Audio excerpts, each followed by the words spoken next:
পৃথিবীর সবচাইতে সহজ পিঠা। এর থেকে এত সহজে বা কম উপাদান দিয়ে হয়তো পিঠা বানানো যায় কিনা আমি জানি না।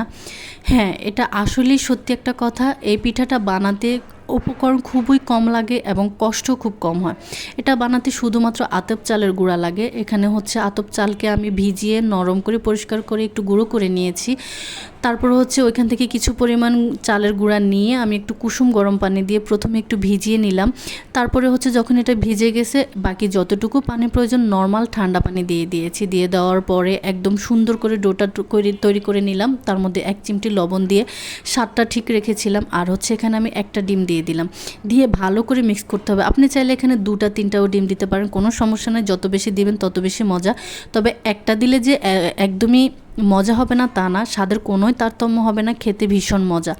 ব্যাস, এই যে খুব কম কষ্টে এবং কম উপাদান দিয়ে এই পিঠাটা তৈরি করা যায়। এই যে এখানে আমার ডোটা তৈরি। ডোটা একদমই মানে বেশি ঘন করবেন না, একদমই পাতলা করবেন না, মিডিয়াম রাখবেন, তাহলে খেতে মুচমুচে হবে। এখন বলেন তো পিঠাটার নাম কি?